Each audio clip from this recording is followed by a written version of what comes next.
Good evening, everyone. Call the meeting to order. Roll call, please. Mayor White, Here. Mayor Pro Tem Rodriguez, Councilmember Martinez, Here. Councilmember Ortiz, and Councilmember Tipton. Present.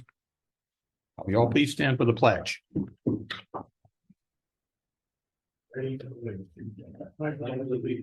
the flag of the United States of America, and to the republic for which it stands, one nation, under God, indivisible, with liberty and justice for all.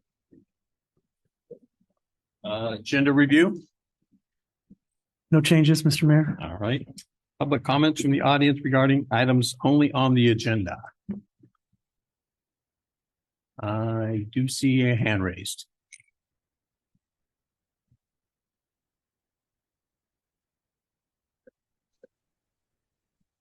Hi, good evening, everybody. I just want to go ahead and thank Mr. Wood for responding to my email regarding today's special meeting. You know, it was kind of odd for me to see two council meetings, one being a special meeting for the parliamentarian at 5 and the other one at 6 p.m. You know, I would like to ask Mr. Wood, if possible, if he can go ahead and respond today. If not, it's okay. He can go ahead and email me. You know, have we in the past had any parliamentarian special meeting? If so, may I get a response by email if you can't do it today? And the reason for me asking this is because it's strange that today's regular council meeting, there's a closed session for conference with legal counsel, anticipated litigation. I'm assuming the reason is because of the Brown Act violation lawsuit. To my understanding. Let's stay on this agenda, please. Well, it's about the parliamentarian, isn't it? That's what I'm commenting on, right? Yes, you can comment on today's parliamentary. Yeah, that's what I'm commenting on. To my understanding, parliamentarian assists in drafting bylaws, advice, or counsel on procedure matters. Please correct me if I am wrong. And I was not wrong on my comment, Mr. White. That's it. Thank you. Thank you very much. Yeah. Parliamentary procedure training conducted by the city attorney. Oh, sorry. One more. Sorry, I was just Sorry. checking the agenda, and I don't see room for public comment during the training. And so I just have a specific question about when a motion is on the table. I've been watching other cities, and if a member wants to amend the motion, they call it a friendly amendment. But then I read that there's no such thing. So if you're going to go over that, I would appreciate it. That's why I'm here. Yes, I have a slide about friendly amendments in my Okay. presentation. All right. Thank you very much. All right. Good evening, Mayor White and City Council. Tonight, we are going to do some parliamentary procedure training. Before we get started, I want to point out that you have in front of you a packet that includes both the slides, Rosenberg's Rules of Order, also the City Council's Rules of Procedure, and then there is a simple one-page cheat sheet in there that goes through some of the commonly used motions in Rosenberg's rules. And then also, if you want to interrupt me during the presentation for questions, feel free to do so. Okay. Thank you. So these are the items we'll cover tonight. We're going to talk about parliamentary procedure, just in general. We'll talk about the mayor's role in parliamentary procedure. We're going to talk about the format of an agenda item discussion, and that's where we'll spend most of our time. We're going to talk about meeting decorum, but as it relates to procedure, not disruptions from the public, because we've talked about that a couple of times recently. And then last up, we'll talk about voting. All right, so starting with council member procedures, your council member or your council meetings are governed by Rosenberg's Rules of Order and then also your own council rules. You've also likely heard of Robert's Rules of Order, which in my opinion are much more complicated than Rosenberg's Rules of Order. So for example, you'll see in your packet, Rosenberg's rules are about 10 pages. If you were to read Robert's Rules of Order, it's a 170-page book. So that's why we like Rosenberg's rules. In general, parliamentary procedure, the purpose is really to just ensure that you have orderly and efficient meetings. And the Rosenberg's rules are built on 4 foundations, and those are to establish a framework for orderly conduct at meetings. The idea that simpler rules are more widely understood. And so it makes it easy for everybody to understand and participate. So you're not left with those who understand the rules and those who don't. So the idea with Rosenberg's rules is that more people will understand them. So more people will be able to participate in meetings. That includes both the council and the public. And really the ultimate purpose of the rules of procedure are to encourage discussion and to facilitate decision-making by the body. So in a democracy, the majority rules, but we also want to leave room for the minority to be able to express their opinion. So the majority may win the vote, but Rosenberg's rules ensure that even the minority opinion has their opportunity to discuss and have the public hear their side. So just a little bit of history. Dave Rosenberg served as a presiding judge, and he served as a member and chair of numerous state, regional, and local boards. He taught classes in parliamentary procedure and served as a parliamentarian for large and small meeting groups. And he developed these rules based on those pillars that I discussed before after years of his own experience chairing meetings. We'll talk a little bit more in detail later about Rosenberg's rules themselves. But before that, I want to discuss the role of the mayor.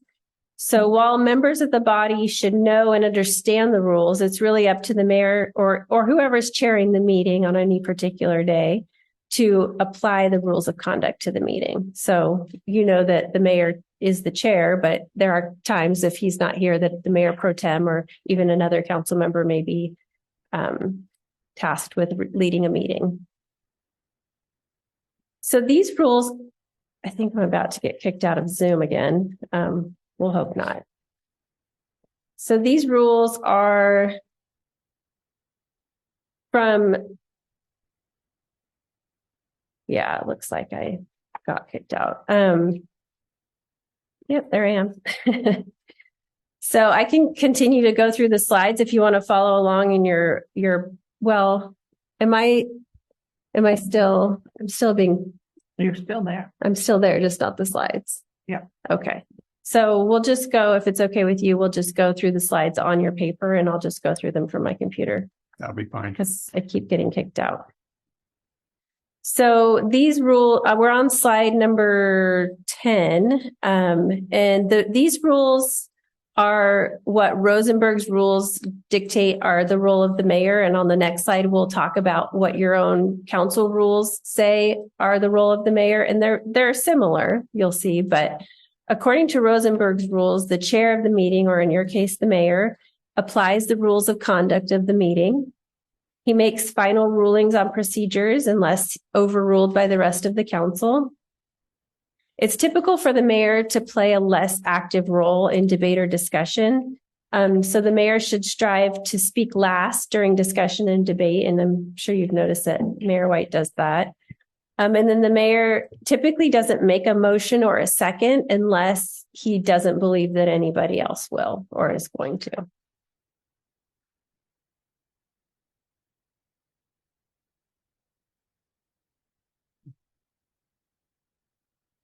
I'm going to skip back to slide 9. I think while I was fiddling with Zoom, I skipped a slide. So slide 9 is the one that talks about your council rules of orders and protocols. And this one also talks about what is the mayor's role during a meeting. So he is entitled to vote on all matters and doesn't possess a veto power. I think we all knew that, but just so it's clear. He typically will state every question that comes before the council he'll call for the vote and then he'll announce the decision. He signs all ordinances and approved minutes for all city council meetings, executes documents as directed by a vote of the council. So if, for example, the city council approves an agreement, then after the meeting, after that's been approved, it's the mayor who will sign that agreement. Makes appointments to all commissions and committees with the majority approval of council. And then he preserves decorum and determines all points of order during meetings. All right, so slide 11, we're going to talk about in more detail the basic format of an agenda item discussion. So you'll see on slide 12 a timeline that shows how an agenda item, the process that you go through for each and every agenda item. And essentially the agenda, as you know, is a roadmap for the entire meeting, but this is the roadmap for each individual agenda item. So it starts by announcing the item, then reporting on the item, that's your staff report, seeking clarification or asking questions, receiving public comment, inviting a motion, seconding a motion, understanding the motion, discussion and debate, and then taking the vote and announcing the result. Now, this council typically engages in discussion and debate before a motion is made. And I don't think there's a problem with that because your agenda has a recommendation, and typically that recommendation will target your discussion and debate. So you don't necessarily need that motion to do that same job. But if you ever did have, many ideas floating around, it may be worth taking a motion that you're able to discuss and debate before actually discussion and debate. So that's just something to keep in mind. We're going to go through each of these steps in a little more detail. So announcing the agenda item, this one's pretty straightforward. The mayor typically just reads from the agenda, the item number, and then states the agenda item subject. Next, you'll receive a report on the item. So the mayor invites staff or some other appropriate person to report on the item, including their recommendation. So I know we've seen recently the solid waste, the Solid Waste Authority speak or present in front of you, or the Transit Authority, others than city staff. You'll ask your clarifying questions. So this is the time for council to ask staff or whoever provided the written or oral report questions about that report. And then you'll receive your public comments. So public comment, as you know, is governed by both the Brown Act and your own council rules and protocols. And we've talked about the Brown Act in training very recently. So I'll just talk a little bit about your own council rules. Those say that any person may address the city council regarding any matter with which they're concerned at the time designated for that agenda item, or on issues not on the agenda during the public comment time in the agenda. Members of the public shall only be allowed to speak one time on each agenda item without the consent of the mayor, the exception being applicants or representatives who have requested a particular item be placed on an agenda may be provided in opening or closing remarks. And then, as you know, the Brown Act talks about public comment for regular meetings. You have to provide time for public comment on each agenda item, and then also time for items not on the agenda, but within your jurisdiction. And then at special meetings like this one, you would only hear public comment related to the items on this particular agenda. Then you'll invite a motion, or in your case, this would come later, but we'll discuss anyway. So the mayor usually invites a motion in one of three ways. So that can be by inviting the members of the council to make a motion. So for example, a motion at this time would be in order, or would anyone like to make a motion? He could suggest a motion to the members of the council. So he could say a motion would be in order that would give a 10-day notice for all future meetings, or something to that effect. And then let someone else make that motion. Or the mayor could make the motion himself. So as I talked about earlier, the mayor has every right of every other member of the council. He just doesn't typically make motions. But again, if he thinks that maybe someone else won't make the motion, then he's certainly welcome to do that.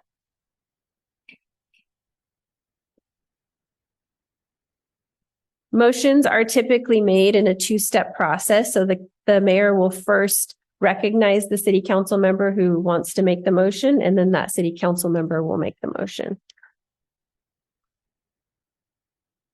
And there's several different types of motions discussed in Rosenberg's Rules of Order. And on this slide, and we're on slide 24. I just think you guys can see what I'm doing here, but you can't. We're on slide 24. There's three basic types of motions, and we'll talk about some of the other motions later, but these are some of the more basic motions. And the basic motion itself is the most common motion. And this is the one that's going to recur throughout the meeting each time you want to make a decision. So this is just your basic motion to approve, second, and then vote. You also have the motions to amend and substitute motions. And these are often confused with one another, but they're different. So, and they have a different effect. So a motion to amend seeks to retain. So if there's a basic motion on the floor and then someone makes a motion to amend, they're basically wanting to change the motion on the floor. Whereas a substitute motion would throw out the motion on the floor and replace it with some other motion. So that's the distinction of a motion to amend and a substitute motion, which kind of is implied by their names, but they can get confused. And then the decision whether or not, if there's some confusion as to whether a motion is a motion to amend or a substitute motion, it's the mayor's call to determine whether or not, or which one it is. So it's his discretion. Then here's your friendly amendment. Rosenberg's rules also has what's called a friendly amendment. And this is a streamlined way of approaching a motion to amend or a substitute motion. So a council member can suggest a friendly amendment to a pending motion. And if the maker of the motion and the person who seconded it agree, then it will replace the pending motion. So here the distinction is that the person who made the motion and the person who made the second will have to agree to the friendly amendment, and then it will just be amended. If it's rejected, then a motion to amend or a motion to substitute could be tried. We also have, this is slide 26, we also have what's called a motion to reconsider. This one can be a little bit complicated, but essentially it's a motion to redo a previous decision. So there's a tenet of parliamentary procedure that decisions are final. So you've had your debate, your discussion, the issue is closed and decided. So it's not easy to redo that vote, or that's the idea. You can though. So if at the same meeting, one of the people who voted in the majority has a second thought about that decision, they can make a motion to reconsider. So it has to be at the same meeting, and it has to be someone who was in the majority or who won the original vote can make a motion to reconsider. And then you would get a second and take a vote, and then you would essentially start the item all over again. So you may not hear the staff report again, but you would engage in discussion and debate again and redecide the issue. There is a way to accomplish this in a subsequent meeting. It's a little complicated, but what council could do, or a council member, is if they did want to reconsider a previously decided issue that occurred at a previous meeting, again, it would require someone who was in the majority vote for that previous decision to make a motion to suspend Rosenberg's rules for the meeting. So that would have to be a motion, a second, and then that would have to be passed. And then you could make a motion to reconsider, which would have to be seconded and then revoted. And then the item would have to be agendized at a future meeting because it wouldn't have been agendized for that meeting. So hopefully that makes sense. If it ever comes up, I'll walk you through it, but it's relatively uncommon. There are additional motions that can be made during a meeting. So we have a point, this is slide 27. We have a point of privilege, and this would relate to anything that interferes with your normal comfort during a meeting. So like if it's too hot or too cold or too loud, a council member could make a point of privilege.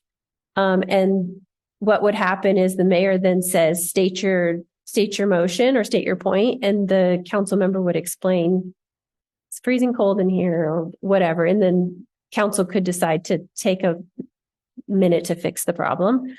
A point of order relates to inappropriate conduct at a meeting, and this I'll talk about this one a little bit more later, but this one isn't inappropriate conduct by the public, which we discussed how you handle that in our Brown Act training. But this is inappropriate conduct of the council. So if one council member believes another council member is acting inappropriately, which means in violation of your own code of conduct, then a council member could call a point of order and the mayor makes a decision on that motion. So that's not something you vote, second and vote. It's something the mayor decides. The same with point of privilege. You can also make a motion to appeal. So if the mayor decides the point of privilege or the point of order in a way that somebody doesn't like, they could make a motion to appeal that decision. And then that would require a second and a vote. And if it's overturned, then it's overturned. You could make a motion to withdraw a motion. So if during your discussion and your debate, and well, for you, it occurs after, but the maker of a motion can interrupt a speaker to withdraw their own motion. So a withdrawal of a motion comes from the person who made the motion. And then the mayor would typically ask the person who seconded the motion whether or not they want to remake the motion. So the maker of the motion could motion to withdraw it, but then the seconder, if they still like the motion, could say, well, I want to make the motion instead. And then the last one I have on this slide is what's called call for the orders of the day. It's kind of a mouthful, but basically it just means return to the agenda. So if a council member thinks that council has strayed off the agenda or straight off track, they could say call for the orders of the day. This is pretty uncommon in a Brown Act meeting because you're required to follow the agenda. So I'm not sure I've ever seen this, or even the city attorney will usually say you're not on the agenda anymore. But I suppose it could happen. It's more likely in a non-Brown Act type meeting. All right, so then we have a second to the motion. It's not required to have a second, but it's just good practice. That way you're not spending time voting on something that it turns out only one person really is interested in. So it's just good practice to take a second on a motion. And then you want to ensure that everybody understands the motion. I think with the way your agendas are written, with the recommendation written out, it's usually pretty clear what the motion is, but sometimes, whoever made the motion or during discussion and debate, someone suggests an amendment to the recommendation. So it sometimes gets a little bit confusing. So it's a good idea before you vote to just ensure that everyone understands what they're voting on. So that can typically be done by the mayor repeating the motion. The mayor can ask the maker of the motion to repeat the motion just to make sure everyone's clear, or the mayor could ask the city clerk to repeat the motion. And again, it's not required to make sure everyone understands the motion. But it's a good idea when things have gotten a little bit complicated.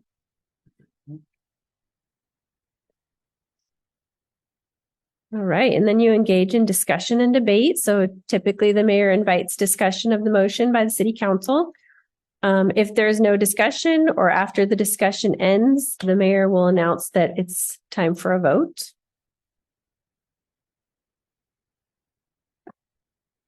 On this slide number 34, there are some additional motions that can occur during a meeting, and these are non-debatable motions. So these basically, once they are made and there's a second, then the mayor calls for a vote without debate or discussion. So we've got the motion to adjourn, which I think is pretty straightforward. If someone wants to adjourn the meeting, take a second, and then vote.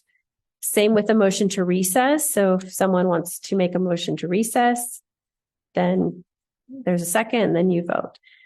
And those both require a simple majority. So 3 out of 5, or the majority of the quorum that's present. You can motion to fix a time to adjourn. So this is similar to when the mayor asks if you want to go past 10 o'clock. So it might be like someone says, well, I'll go past 10, but I want to make a motion that we adjourn by 10:30. And then you could get a second and vote on that. A motion to table. So this is a motion to just not discuss that item, perhaps push it off to a future agenda or to a later time in the meeting. And then the last one is a motion to limit debate. And this one is what it sounds like, basically council suggesting that they cease discussion of the item or limit it to a certain period of time. And this motion requires a 2/3 vote. So 2/3 of the quorum present. And then you're going to take your vote. So votes are taken either by roll call or just voice and then entered into the record. I'm going to talk about what you do when there's multiple motions on the floor. So you can only have 3 motions on the floor at once, which already feels like a lot, but you can only have 3 at once. So if a 4th motion comes in, then the mayor can reject that 4th motion and just say, we're going to deal with the 3 that we already have going here. You want to always act on the last motion first. So the 3rd motion you'll act on first. If that last motion eliminates the previous motions, then you don't have to act on those. So if someone makes a motion, seconded, you vote on it, and whatever that decision is eliminates the need for those previous motions, then you can just pretend those motions never existed. But if that last motion fails, then you go to the second to last motion and you handle it in the same way. And then if that one eliminates the first, then you're done. Otherwise, you keep going back. And then you can probably retake that 4th motion if you still haven't got a decision. And then after voting, you announce the results. So the mayor announces the result of the vote, whatever action was taken. And then we just need to ensure, and this is more the clerk's role, that vote's recorded for the minutes. And I'll just point out, this is probably, you may know this, you may not, but the government code expressly states that councils can't make ballot written votes. It all has to be verbal. And this is for transparency so that the public knows who voted how and on what. All right, so that's the long process to get you through an agenda item, and you guys usually go through that much faster than I just explained it, but that is that. So we'll talk a little bit about meeting decorum, which again, like I said, isn't about disruptions from the public, but more decorum amongst the council members. So why do we have these rules of decorum? Same reason that we have parliamentary procedure, and that's just to ensure that your meetings are run in an orderly fashion, that you have organized meetings that actually lead to productive business being taken care of. It provides clarity to you and also the public, and then just creates a professional and courteous atmosphere and presents you in a positive light to the public.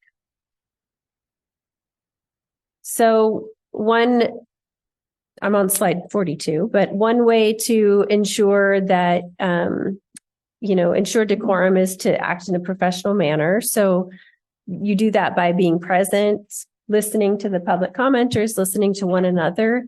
On this slide, there is a cell phone, and I just wanted to point that out in the picture. There's a cell phone because your council rules don't forbid cell phones on the dais. Some councils may have that rule, but yours don't expressly have that rule.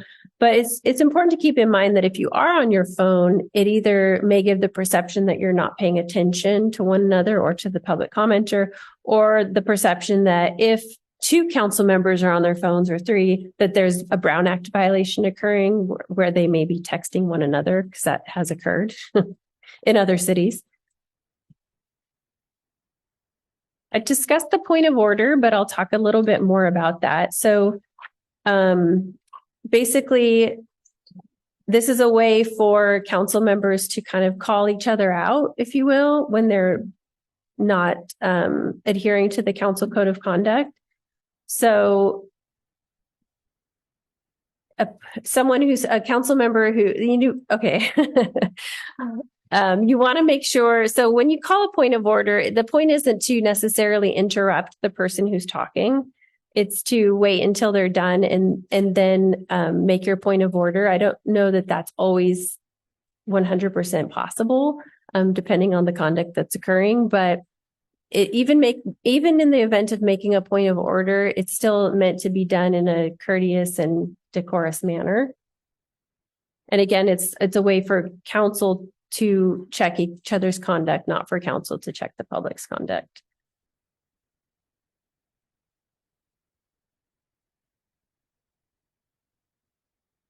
I think I covered that. And then the other thing, I'm not sure if I mentioned, but the mayor does rule on points of order. So if Councilmember Rodriguez calls a point of order on Councilmember Ortiz, the mayor determines whether or not Councilmember Ortiz was out of line. It doesn't call for a second or a vote on a point of order.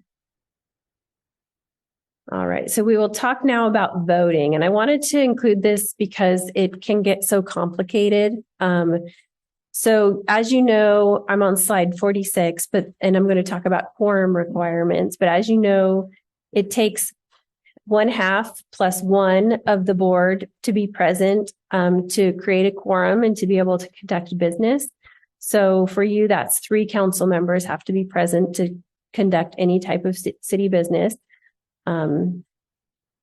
If you have a quorum at the beginning of the meeting, you could lose the quorum, and that could occur if someone just leaves.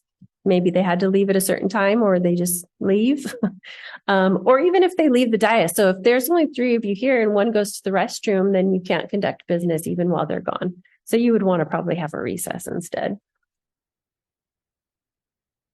Now, there are certain statutes that require votes of a certain number. So for example, if you pass a resolution or an ordinance, there needs to be 3 affirmative votes. So even if there are only 3 council members present, you all have to vote yes. However, in general, if there are 3 council members present, 2 affirmative votes is passed. But there are certain statutory exceptions. So I mentioned the ordinance and the resolution, but also an adoption of a general plan, which of course doesn't happen that often, but that requires at least 3 affirmative votes. The adoption of an urgency ordinance actually requires 4/5 of the entire council. So there are certain statutes in the government code and the law that just say that a certain vote is required. But in general, it's going to be the majority of the quorum present. So a council member needs to be physically present at a council meeting to vote, subject to the teleconferencing rules. So we've set up for them to attend via teleconference. Legally, then that's different, but otherwise they do need to be here at a meeting to vote. When there's a vacancy on the council, it's the same quorum rules apply. So a quorum would be the majority plus 1 of the council members. So with there being 4, then it's still 3. So it doesn't change. If it was a 7-member board, it could be different, but that's how it would be for you. A 2-2 vote is no action. So sometimes we say 2-2 means it fails, but really what it means is no action. So for example, if you are hearing an appeal of a planning commission decision, so the planning commission decides something, the applicant appeals it or somebody else appeals it to the city council, and you vote on that item and it's a 2-2 vote, that means nothing happened. So whatever the planning commission decided stands. So because it's no action, if that makes sense. So there are times when we need to be careful. This is uncommon, but there are times where there are particular laws like the Subdivision Map Act or some of the Housing Accountability Act that require that final approval occur within a certain amount of time. And so if council is tasked with voting on one of these things and it ends up being a 2-2, that's no action, but it could in effect be approved because a certain amount of time had passed. And if something like that was in front of you, we would make sure you understood that. And it's largely things having to do with development. So it would be like Paul Mugen would include that in his presentation, or I would send you a email prior to the council meeting to explain. Now, abstentions and disqualifications can also impact the quorum. So if a council member has to abstain from a vote because they have a potential conflict or an actual conflict of interest, it's going to impact the quorum differently than if someone just abstains from the vote. So if you have a conflict and you want to recuse yourself from the vote where you actually likely lead the dais, you're no longer included in the quorum. So if there's only 3 people here, and actually this occurred not too long ago, Councilmember Ontilan had to recuse herself and there was only 3 council members present. So when she left, there was only 2. They couldn't even hear the item. It would be different though if she abstained from the vote. So if there was just the 3 here and the vote came in front of you and maybe 2 of you said yes and 1 abstained, then that passes. So an abstention for a reason other than conflict doesn't remove you from the quorum. It leaves you in the quorum. Your vote just isn't a yes or a no. But if you recuse for a conflict, you're no longer included in the quorum. But we do have what's called the rule of necessity. So there are times when, say 3 council members lived within 500 feet of a development project that was coming before you for approval. I mean, one of you is going to have to vote. Otherwise, this development will never be heard, because otherwise, with the 500-foot rule, you would all be conflicted out. So typically what would happen in that case is one of the 3 who would have a conflict would have to be included in the vote. And that's usually done with just a drawing, like a picking out of a hat. And that's how the person who will end up voting gets chosen. But so there are times when we have to allow a council member to vote who wouldn't ordinarily be allowed to, because there's no other option. And that is the end of my presentation. Do you have any questions? Any questions? I want to have a follow-up question on what you mentioned about the situation we had with Councilmember Ontilan. So that night, because I remember the presenters or the people who, were kind of urging us to go ahead with the vote, would that have been an option that night for her to just abstain, even though it was because of where she lived and the proximity to her home? No, because really with a conflict of interest, the council member should leave the room. And so then they're out of the quorum for 2 reasons. 1, they have a conflict, and 2, they're not even here. So no. Yeah. Okay. Any others? Anything else? Paul has I'd like one. to ask a quick one. So, in the making of a motion, somebody makes a motion. I think we should have ice cream for dinner. And someone else says, I'll second that. But then someone else says, we'd like to have ice cream and cookies. So an amendment to the motion. Mm-hmm. If we already have a second, do we have to vote on that first? Or No, so the mayor will. So you could either treat it as a friendly amendment where the mayor could ask the person who made the motion, are you okay with this amendment? And ask the second, are you okay with this amendment? If they are, then fine. If they're not okay with it, then it's treated as like a second motion, and you would deal with that one first. And then who wouldn't vote for cookies and ice cream? So. All right. Cool. Well, now Very good. Thank you very much. I will adjourn this first meeting. If we would go get the